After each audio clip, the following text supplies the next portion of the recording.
Wel, prynhawn da, and thank you once again for joining me today. Since February, every time I have come here to report on coronavirus, I have been able to describe an improving picture across Wales. I've been able to tell you that case numbers have been falling, positivity rates down, and in recent months, the number of people in hospital also been reducing. But today, sadly, that picture is different. For the first time this year, we have seen a sustained week-on-week increase in the rate of coronavirus cases across Wales. And this is because the new Delta variant has been taking hold. You'll see all this on the slide that is now appearing. Cases fell steadily since their peak in the winter to the very low levels you can see in that graph, reaching their very lowest levels at the end of last month. The slide shows what's happened since March. The blue line is the all Wales rate, and the darker line is for cases in people aged under 25. And you will see that since the end of May, we've seen cases beginning to rise sharply once again across Wales, and a particularly steep rise in cases amongst people aged under 25. Now, when I was here a fortnight ago, there were fewer than 100 cases per 100,000 people in Wales. Today, that rate is 23.6, and there are 2 local authority areas with rates now back above 50 per 100,000 people. And the positivity rate over the same period has more than doubled to 2.4%. Now, the pattern that you see on that slide is being driven by the new Delta variant. 2 weeks ago, there were 97 confirmed cases in Wales, and most of those were linked to known clusters in the north and the southeast of Wales. Yesterday, that figure had risen to just under 490 reported cases, and that number will be higher again today. The most recent information from Public Health Wales suggests that 8 out of 10 of new cases of coronavirus in Wales are of that new Delta variant. In North Wales this week, 97% of all new cases were from the Delta variant of coronavirus. That Delta variant is now in widespread circulation in Wales. More than 2/3 of new cases are coming from contacts that people are making in the community. Now, all this means that in just a few weeks, the Delta variant has entered Wales and spread quickly throughout the country. This is a sustained and accelerating pattern of transmission, not just in the north and the southeast of Wales, but in all parts of our country. And that means that we are once again facing a serious public health situation.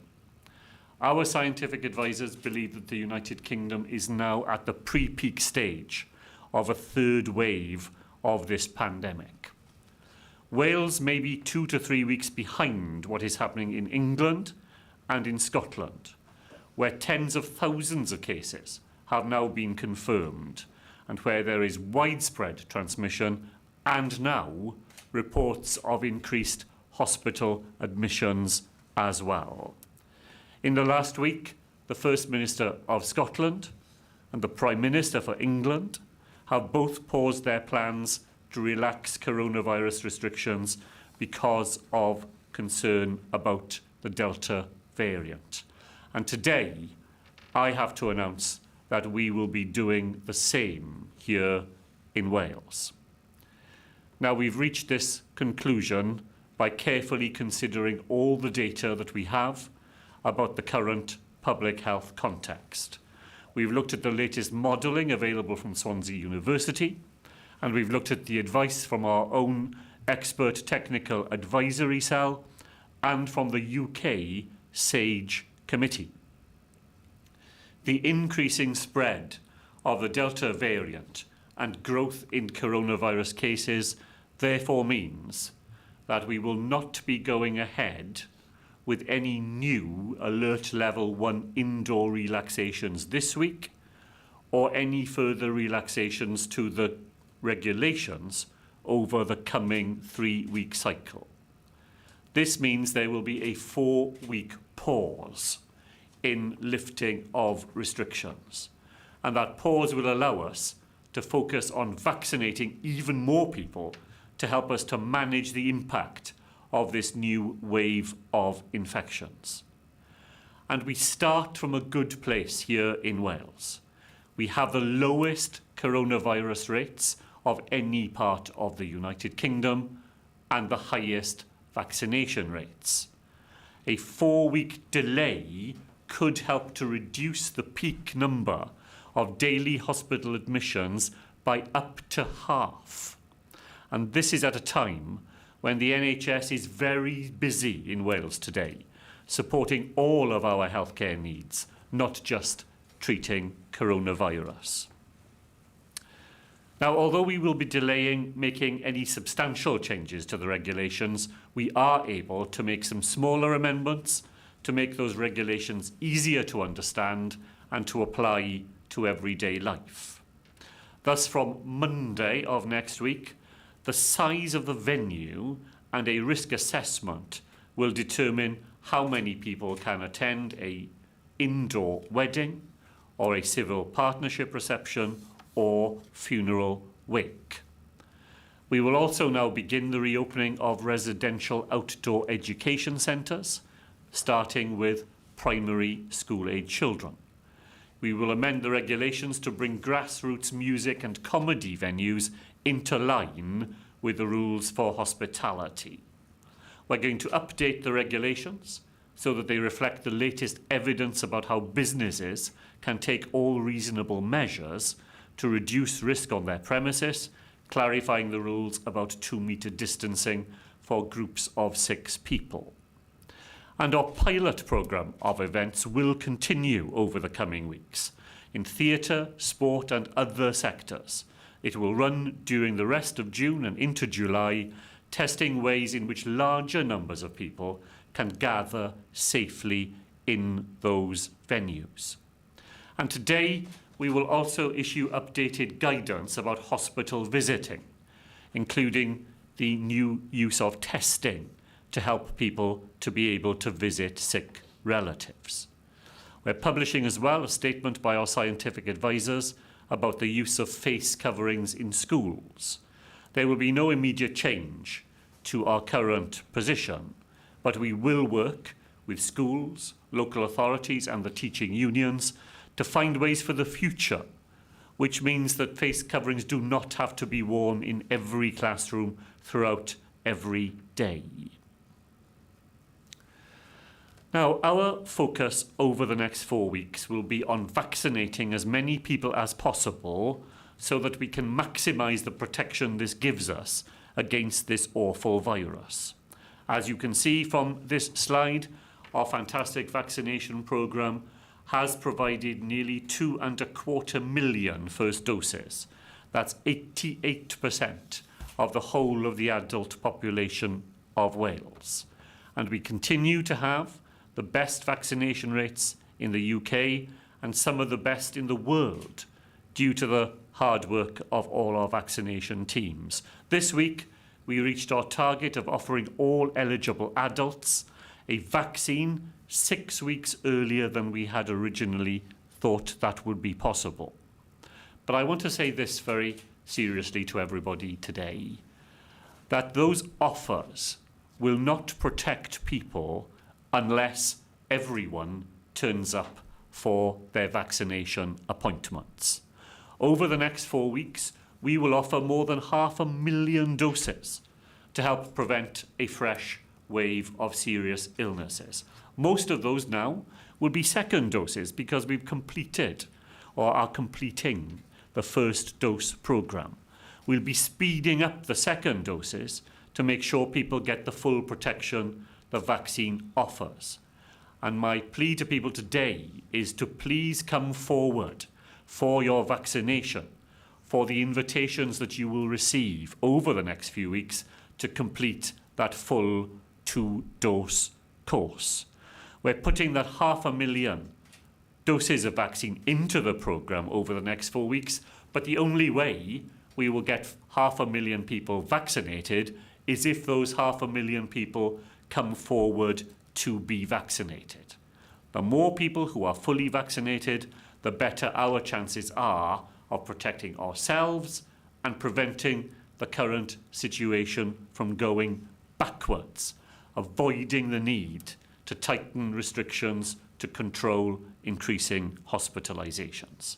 Because while the growth in coronavirus cases in Wales from the new Delta variant is now inevitable, the level of harms associated with that are not. How we deal with the rising numbers depends on the actions we all take together, and of course, that means saying yes to both doses of the vaccine. Diolch o galon fel arfer I chi gyd. I will now take questions from journalists because of the rapidly changing situation in Wales. The Health Minister and the Deputy Chief Medical Officer will be here on Friday, and I will be here on Monday, I beg your pardon, and I will be back on Friday of next week to update you about the very latest situation and to answer questions. And the first questions today come from Adrian Masters at ITV Wales. Thank you, First Minister. And can I pick up on your last comment, really, which is that at previous occasions when you've made such serious and severe warnings about the situation, you've then followed that up with a lockdown or a fire break or some other form of very tight restrictions. Now, you're announcing a delay in easing, but can you see that delay in easing turning into a lockdown, the sort that as we understand it, so pubs being closed or shops being closed and travel being banned? Could you see that happening within the next few months? Well, the job of the next 4 weeks, Adrian, is to do everything we can to prevent that from happening. And we're nowhere near at this point in needing to reduce the relaxations that we've been able gradually to build up over recent months. So we're pausing because we don't want to add fresh risk into what has become a more risky context. But things are different this time to the way they were back in March of last year and over the Christmas and New Year period, primarily because of vaccination. Now, what we're not clear about is the full extent to which vaccination has altered the link between falling ill with coronavirus and needing hospital treatment. That is what will become clearer to us over the next few weeks. The more people we can vaccinate, the stronger the defence will be, and the more certain we will become that we don't need to put anything in reverse, and indeed will be able to move even further forward. Thank you. And could I ask you about I don't know whether you call it the theatre sector or the theatre world. We've been talking to people who run theatres and who supply theatres and are concerned about the situation. They're well-regulated venues, and although technically they can reopen, practically it's not possible for them with social distancing and with other issues. Can you give them any clarity on when they might be able to go back to some kind of normality for theatre goers, not just for the theatre goers, but for the people that run the theatres themselves and for the businesses that supply them? Yes, of course. Well, it's why, despite the fact that things are more difficult today than they were even a fortnight ago, we have still decided to move ahead with our pilot programme that we had already planned for the end of this month and into July.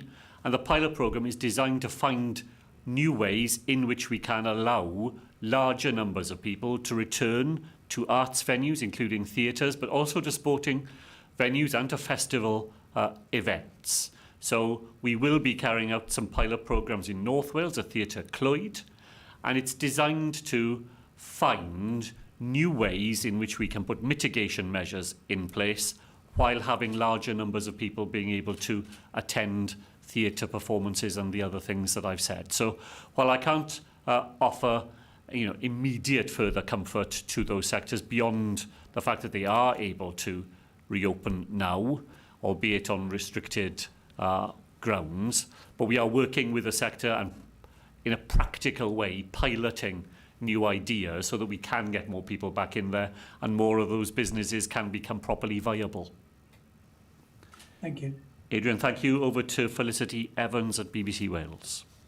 First Minister, thanks very much. I'd appreciate it if you could answer in Welsh as well as English, please.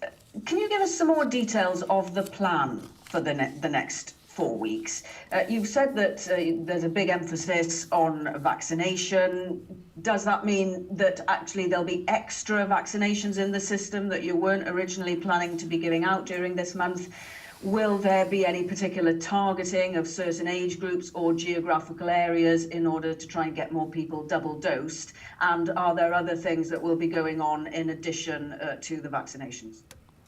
Felicity, thank you very much. Well, we will indeed be moving into the next phase of our vaccination programme because we've now offered everybody aged over 18 in Wales the first dose of the vaccine. As we move into the next 4 weeks, the programme will switch into a new emphasis on second doses. We will bring those down the age range. So already, if you are aged over 60 in Wales, 88% of people as a minimum, and that's in the 60 to 64-year-old age range, have already had both doses of the vaccine. And by the time you get to people over 65, every age group is now over 90% for both doses. So our focus will be on the age ranges below that, people in their 50s and their 60s, to get the numbers there up as fast as we can. We know that in England, hospitalisations from the Delta variant have primarily been amongst people in their 40s and 50s. We have a chance to get ahead of that in Wales because of the success of the programme so far. And we have already given further direction to our health boards about some geographical targeting within their areas where they can see that there are particular hotspots. So as well as pushing ahead with vaccination in that way, the other big task of the next 4 weeks is to get better information about the extent to which vaccination prevents hospitalisation. And the data on that is not sufficiently strong for us to be able to plan confidently for what the health service may have to deal with and the extent to which we might still be able to lift restrictions beyond the next 4 weeks. We'll be gathering data from England and Scotland on that because they are further down this course of time than we are, and we'll be working with our technical advisory group and with SAGE, who provide us with that information, because that will allow us to plan, and we'll go on working with the sectors that we are reopening and want to reopen further beyond the next 4 weeks to plan with them for reopening as fast as it is safe to do so.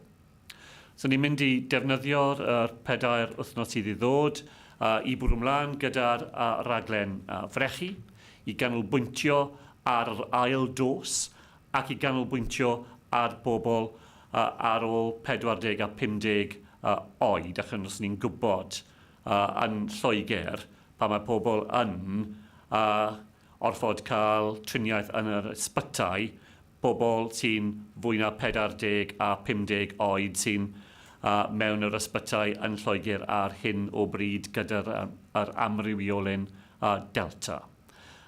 Ni'n mynd hefyd I ganolbwyntio ar y perthynas rhwng y brechlyn ac y pobl sy'n cwbl mor dost. Mae rhaid iddyn nhw cael triniaeth yn ein ysbytai I weld beth sy'n mynd I ddod at ein gwasanaeth iechyd yn y dyfodol, ac I weld ble allwn ni bwrw mlaen ar ôl y 4 wythnos nesaf I wneud fwy I llacio y cyfyngiadau. Ac wrth gwrs, byddwn ni'n cydweithio gyda'r y sectorau ble mae'r lle I ni wneud hynny pan mae'n ddiogel I wneud e. Thank you. And you've, in several interviews this morning, said that you prefer to maintain a voluntary approach to encouraging people to be vaccinated, including people who work in care homes, in opposition to the decision elsewhere to make it mandatory for care home workers. Could you talk through your thinking on that, given the vulnerability of residents in care homes to this virus, and also what your position is on those care home operators who may themselves decide to make double vaccination a condition of employment? Well, my starting point is that I think it is a professional obligation on anybody who works with vulnerable people in the care home sector or in the health sector to take up the protection that vaccination offers. So that is my clear position and the position of the Welsh Government. We think that people should do it. Does that mean that we think we can then order people to become vaccinated by the law of the land? And so far, our conclusion has been that if we can make the progress we need to make by persuasion, by conversation, by giving people the evidence that we think is there to prove that vaccination is safe and effective, that is a preferable way of doing it. Now, our vaccination rates are significantly better than they are in England. We don't have the same problem that they have to solve because we already have, in the care home sector, over 92% of people with a first dose and over 85%, I think it's 86% today, of people with a second dose already. We are winning the argument with those workers in the way we are already doing it. And compulsion brings a series of difficulties as well as a potential series of advantages. The success of our scheme in Wales has been, I think, because it draws not just on people's wish to protect themselves, but that sense of social solidarity that says that by taking the vaccination myself, I'm protecting other people as well. And if you were to switch to a different way of doing things, then you may well undermine the advantages we have from the way that we have done things up until now. And for all of those reasons, while we continue to gain ground, we're not persuaded that shifting to compulsion would give us advantages that outweigh the pluses we think our programme already has. So, dyn ni ddim ar hyn o bryd yn eisiau symud i'r wneud i roi y brechlyn yn orfodol I bobl sy'n gweithio yn y maes gofal yn y gymuned neu yn y maes gwasanaethau iechyd. Jyst I bod yn glir, y neges oddi wrth y Llywodraeth yw I trial I perswadio bobl yn y sectorau yna I cymryd y brechlyn, achos mae hwnna yw y ffordd gorau I warchod y hunan a bobl eraill. Ond ni wedi llwyddo yn y raglen ni I gyd trwy wneud pethau, trwy perswadio bobl, sgwrsio a bobl, roi y tystiolaeth I bobl, I ddangos iddyn nhw. Mae'r raglen brechli, mae'n ofalus ac mae'n help fawr I chi. Ac yn y raglen I gyd, ni wedi tynnu ar y ffaith yma yng Nghymru pa mae pobl yn dod lan I cael y brechiad. Maen nhw'n neud e dim ond just achos maen nhw'n gwybod mae hwnna yn mynd I wneud rhywbeth dda iddyn nhw, ond maen nhw'n gwybod mae'n wneud rhywbeth dda I bobl eraill. A pan chi'n wneud pethau yn orfodol, I ddweud I bobl, chi'n mynd I cael y brechlyn beth bynnag, whether chi'n fodlon I wneud yn y paidia, mae hwnna'n newid y whole basis o'r raglen sydd da ni, ac ar hyn o bryd, dyn ni ddim yn meddwl mae hwnna yn werth I wneud. Felicity, thank you very much. I'm going to go to Hannah Thomas of LBC. Thank you, First Minister. As you mentioned in your opening statement, we are ahead of England in terms of the vaccine rollout and also cases of the virus here in Wales. So why are we therefore following England's lead by delaying the easing of restrictions until the mid of July? Well, Hannah, it is because the new Delta variant is now everywhere in Wales. We may be a couple of weeks behind both Scotland and England on this path, but we're on the same path as them. The numbers in Wales are going to go on growing over the coming weeks. That, I'm afraid, is now unavoidable. And we've seen in the figures that I showed you that even in the last couple of weeks, we've gone from under 10 people per 100,000 to nearly 25. 2 local authorities in Wales now above 100. And this week, for the first time that I can remember, we have had days in which the numbers have been going up in every single local authority in Wales. What our scientists tell us is, if you act now, you will get a bigger advantage out of that pause than if you wait for things to get worse before you do it. You'll have a bigger impact and you'll have a bigger chance of not needing to undo some of the things we've been able to do in recent weeks by acting now, and that's why we've made that decision. Thank you, First Minister. We've been told the idea that the vaccine is the way out of the pandemic. So why, if people have had 2 doses, why can't they have more freedoms? So, for example, if 6 people had the 2 doses, why can't they meet each other indoors in private homes? Well, I think there are a couple of reasons why we're not yet at that point. First of all, it is important to remember, I'm afraid, that even 2 doses of the vaccine don't give you 100% protection. And while 2 doses is a very good level of protection against the Delta variant, it's not quite as good as it was against the previous variant, the Kent variant that is now being supplanted in Wales. So, you know, as I've always had to say to people in Wales, please don't believe that because you've been vaccinated that you're guaranteed to be beyond the reach of coronavirus, and you can still be giving it to other people, even though you yourself are not symptomatic. And then there is the whole argument about fairness. Until we're at a point where we've got the bulk of the population having had 2 doses of the vaccine, is it right to allow people who have had 2 doses advantages over those people who've yet to be made that second offer? Now, the quicker we get on with it and the faster we move down the age ranges, the less that fairness argument will bite. But we're not quite at the point yet where I think we can say that it would be genuinely fair to people to distinguish between those who've been lucky enough to have had 2 doses already and those who are still having to wait in the queue. Hannah, thank you very much. Draw I Adam Hale at PA. Prif Weinidog.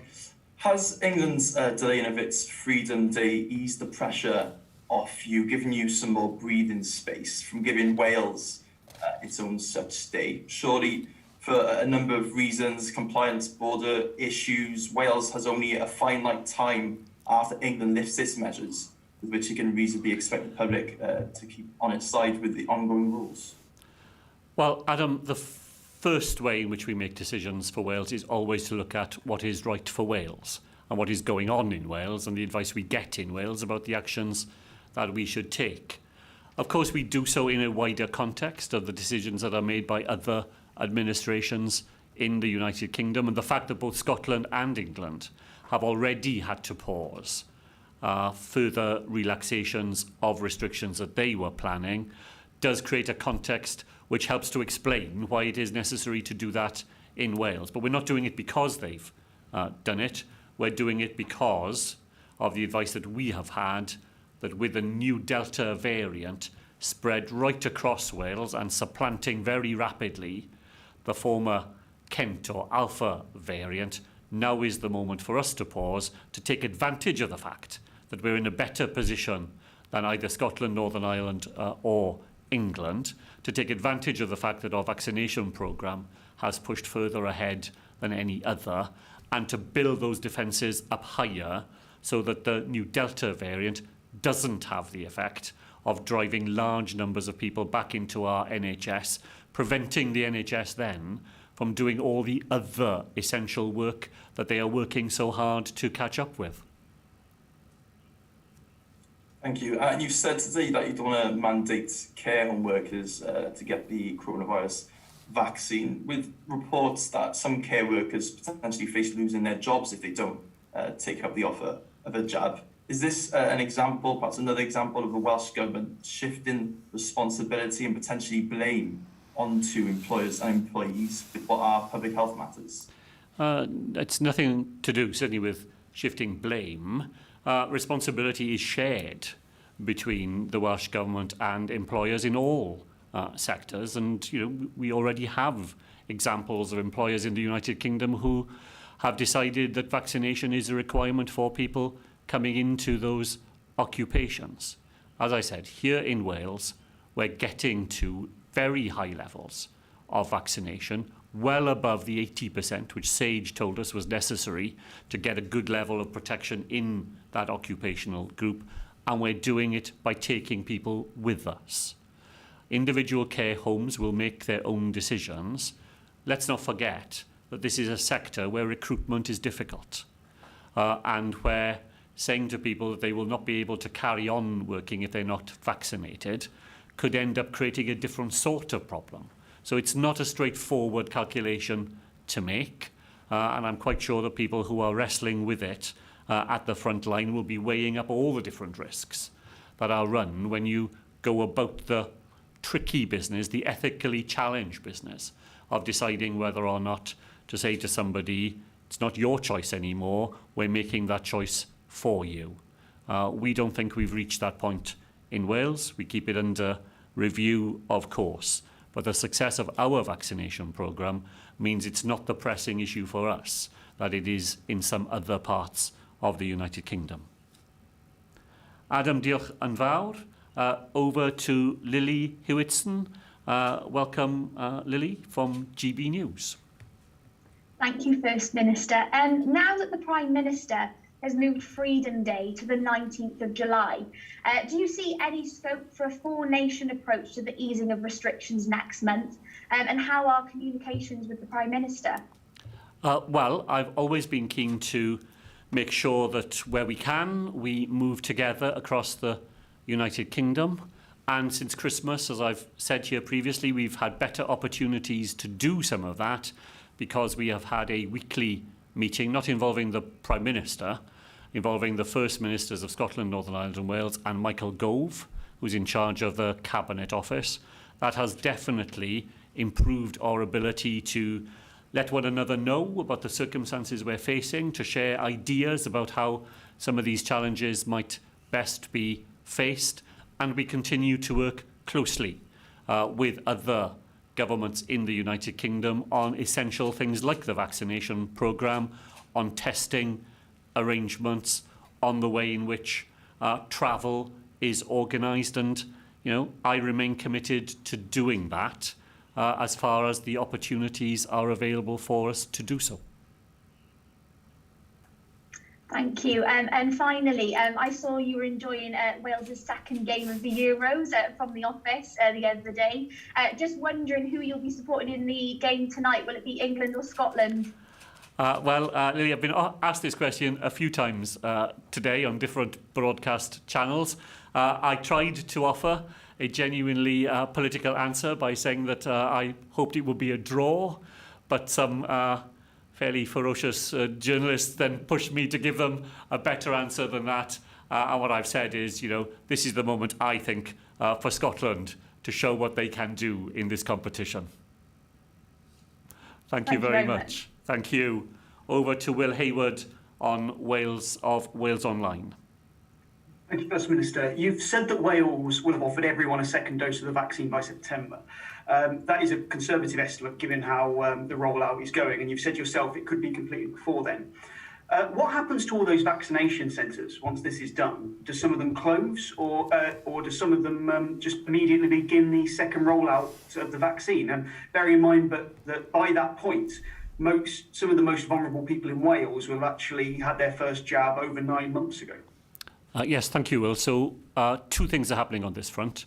First of all, the JCVI, the committee that makes recommendations on the conduct of vaccination programmes, is going to give us its advice shortly on what's called the autumn booster campaign. So the first thing we will do is to make sure we've got the best advice. But we will receive plans in from our health boards today across Wales as to how they would carry out an autumn booster campaign, if that is the advice that the JCVI gives us. I imagine, without having seen those plans, that they will continue to involve a mixed set of arrangements. You know, mass vaccination centres in some parts of Wales where there are big concentrations of populations, different approaches, mobile units, greater use of GP practices, particularly in areas of Wales where the population is more dispersed. One of the things I think we've learnt during the vaccination programme is that different ways of offering the vaccine work better in some parts of Wales than others. And I imagine that what those plans will be suggesting to us is a mixture, mass vaccination centres, other forms of delivering the vaccine to maximise the chances of delivering that autumn booster, if that is what the JCVI tells us we need to do. Thank you. Would you be able to let us know when you expect that plan to be published? And if I could also ask you a question on schools. Schools and families face major disruption at the moment, as every single time there is a COVID case, there are scores, if not hundreds of pupils that have to self-isolate. Is there anything the Welsh Government can do to lessen the impact on families and children, especially given the disruption they have faced over the last year? Or is this just something that people in Wales are going to have to live with going into the next school year? Well, to an extent, we will have to live with it in order to protect the health of those young people and their teachers and, you know, the families of all those involved. But we have already made some changes, particularly in the use of lateral flow devices in schools, to try to provide another way in which we can minimise the risks that people are facing. And there have been literally thousands and thousands of those lateral flow tests being used every week in Wales. So we continue to explore all the time with our clinical and scientific advisors, but also with frontline staff, the teacher unions, the non-teaching staff and local education authorities, to try to minimise the amount of disruption that there is in the lives of young people and their families. You are absolutely right to point to the profound impact that this has had in the lives of our young people, and we will go on working hard with all those involved to try to bear down on those disruptions as we go back into the autumn term. Is there a date for when the autumn vaccine rollout? Apologies, Will. So we won't publish our plan until we've seen the advice of the JCVI, because when we get their advice, we will know what they are proposing. So we don't know, for example, whether they will say to us that we should start with the same top 4 priority groups that we began the programme back at the start of this year. So we need to see their advice first. Then we will publish an updated version of the vaccination strategy. We published updated versions 3 times already, and then we will publish an updated version that shows how we will operationalise the advice that the JCVI will give us. Thank you. Thanks very much. Over to Rob Taylor at wrexham.com. Good afternoon. Earlier you referenced the 97 Delta cases a couple of weeks ago, and most were linked to travel or contacted travellers. Now there are nearly 500 Delta cases out there and community transmission taking place. With such small numbers of the seed or primary cases, is this a failing of the track and trace system to contain it? And if so, what's gone wrong? I don't think it is a failure of the system. It's just that there comes a point at which, if the Delta variant, with its highly increased transmissibility, becomes seeded more widely in the community, the ability to monitor every single case and to treat them as though they are discrete clusters just can no longer, in a practical sense, be sustained.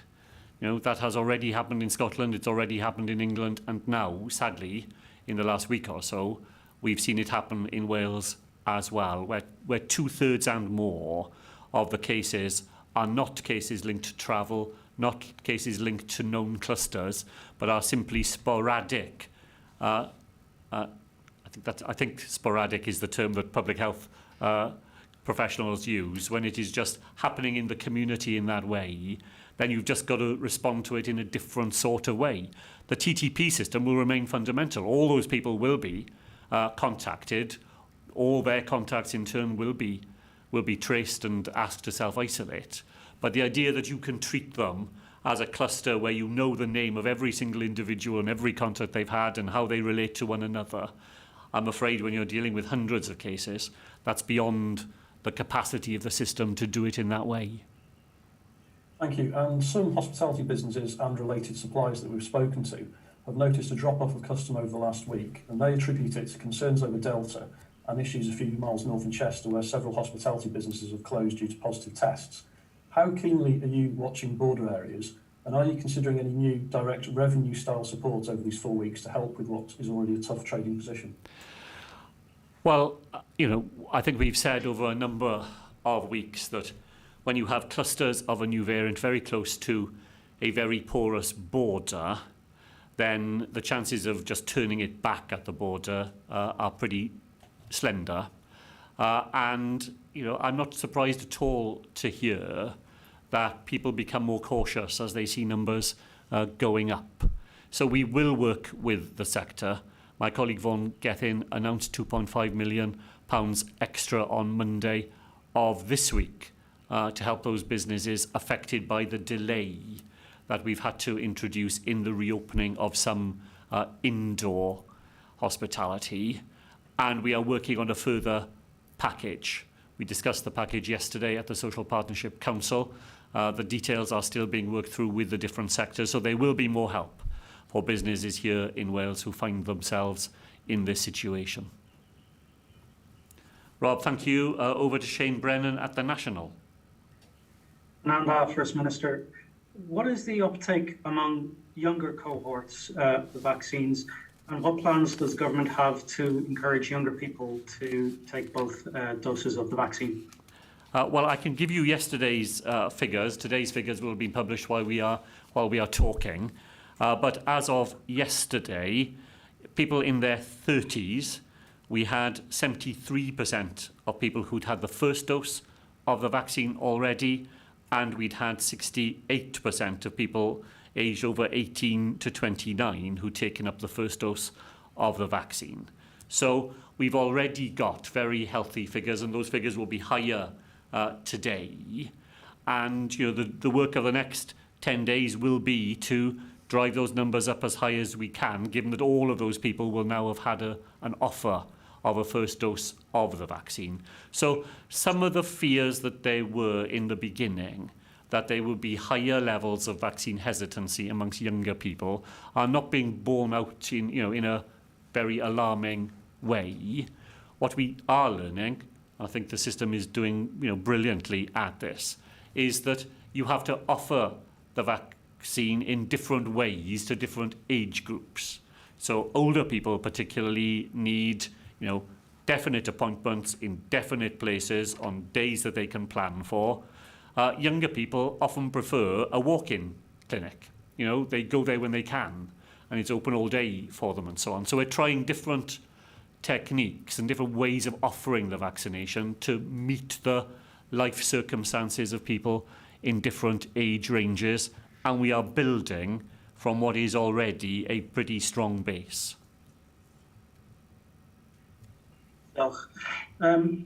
As you would expect over the summer months, there's always a big increase in tourists visiting parts of Wales. This has been exacerbated by the travel bans, with more tourists coming than usual. What supports are there in those areas that experience increases in population for their medical services and other emergency services during the pandemic? Yes, well, Sean, diolch. That is a very important question, and one that we discuss a lot with those health boards who provide services in those tourist destinations. You are quite right to say that the normal population of the far west of Wales rises by a multiple of anything up to 6 times the number of people during the summer season. So the good news is that those health services are used to dealing with that. they always have to put on new services. They always open new venues and have different ways of responding to those increased populations. And this year we are working with them to make sure that they have the capacity that they need to deal with any coronavirus consequences of those extra populations. We didn't see that happen last year. There wasn't a big additional impact because of visitors from different parts of Wales or coming into Wales on those populations. But there are ways in which we are able to mobilise resources, use some surge capacity that we have at the centre to assist those areas, and we are in active discussions and conversations with them about preparing for that over and above the preparations that they would be making in any summer season for those extra visitors. Shane, diolch yn fawr. Over to Steve Bagnall at the Daily Post. Thank you, First Minister. With cases also rising on the border in Cheshire and residents in areas there urged not to travel to help stop transmission, would you urge them not to travel to and additionally not to come into Wales? Well, I do reinforce the advice that has already been given to those populations by the government in England. And the advice is, Steve, as you say, if you're living in an English hotspot, the advice for some weeks now has been to minimise travel, not to travel in or out of those areas. I think that is good advice that has been given to those populations, and I'm very happy to reinforce it and repeat it from a Welsh perspective. Thank you, First Minister. We've reported this week that 400 people have failed to turn up to a vaccination session for people aged between 18 to 39 at a centre in Wrexham. The slots were filled following the efforts of staff and no doses were wasted. But just your thoughts on this, please. And are you concerned that the message may not be getting through to some people about the importance of vaccination? Well, Steve, thank you very much for what is a very important question. Indeed, in some ways, to my mind, the most important question of the day. One of the reasons why we've had the success in the programme we've had in Wales is that we've always been able to draw on quite a large pool of people who we can have in a reserve list or people who can come in at short notice. So when we have people who don't attend for appointments or who let us know that they're not able to attend, we've been able to fill those slots very quickly and there's been no wastage of vaccination. As we succeed in vaccinating more and more people with second doses, that pool of people, that reserve pool, gets smaller and smaller. So there'll be fewer people we can call on to come in and take those 400 slots. That means it's even more important that people do turn up for the appointments that have been made, because we won't be in a position in future where we can just get other people in to make up for their non-attendance. So if there was a message from me to everybody today, it is about the real importance now in this part of the programme. If you've made an appointment or you've been offered an appointment, if you can't make it, of course, let the system know and you'll be offered a different appointment. But if you were intending to go, please turn up.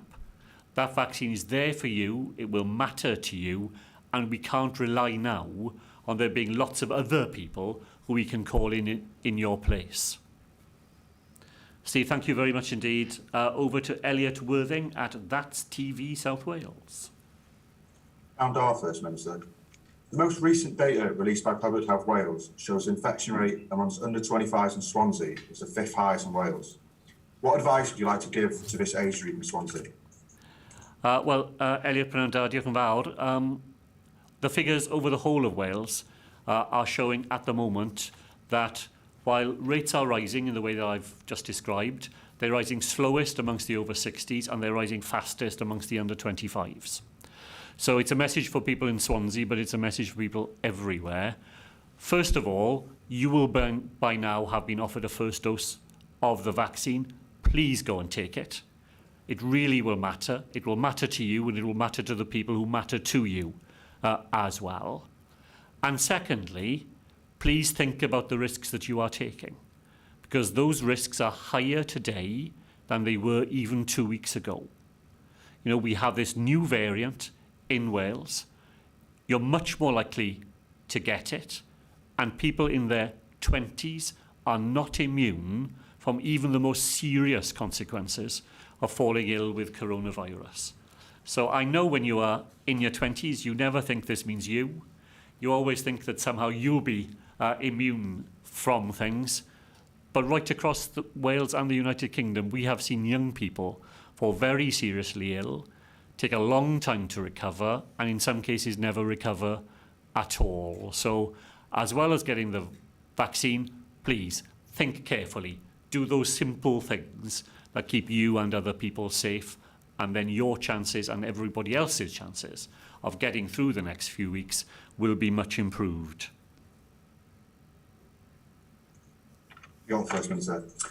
I think we all enjoyed Wales' fantastic win over Turkey on Wednesday. But what's your advice to Wales fans travelling from Baku to Rome and who will eventually be coming back into Wales?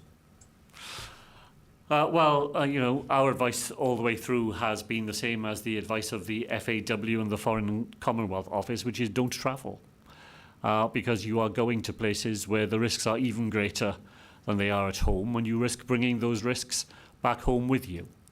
But people are not breaking the law. I'm clear about that. What I then say to people is, if you are going to do it with your eyes open. Understand the risks you are running and do everything that you can to mitigate them.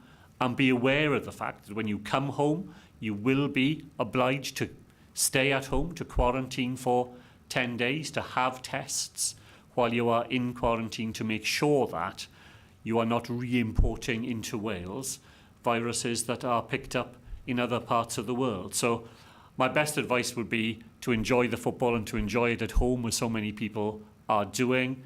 If you are travelling, then at least do it in an informed way, taking all the measures you can to reduce those risks and be aware of the consequences for you when you return to Wales. Diolch, Elliot. Finally, for this afternoon, to Nathan Shoesmith at the Speaker. Thank you, First Minister. Good afternoon. While you've said that cases have been on the rise across the country, there's clearly some areas that are much higher than Midwales, for example.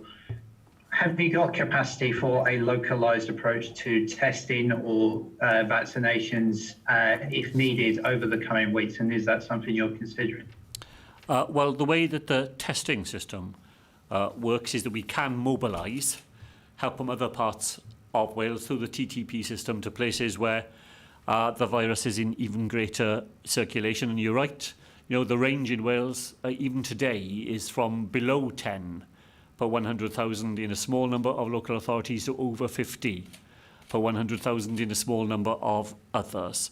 And the mutual aid system that we have developed between TTP systems mean we can respond to that.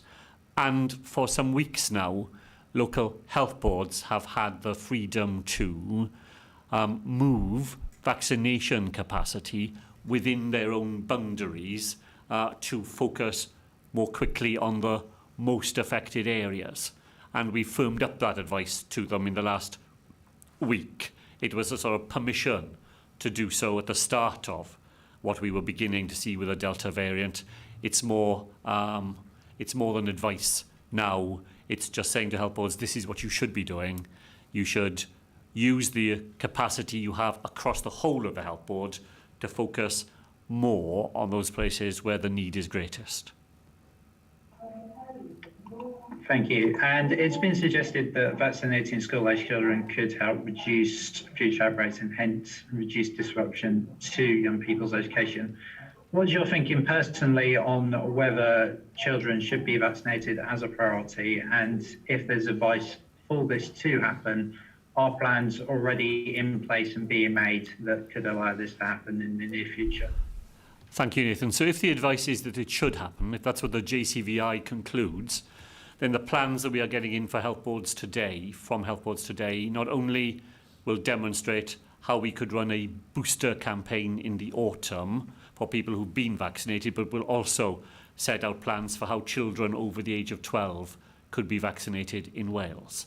But that does rely on the advice of the JCVI. We were expecting that advice by about now. We now know that it's going to be delayed until the end of the month, and that is partly because There are really serious issues to be thought through on safety, on the one hand, safety of the vaccine for children, and ethical issues as well.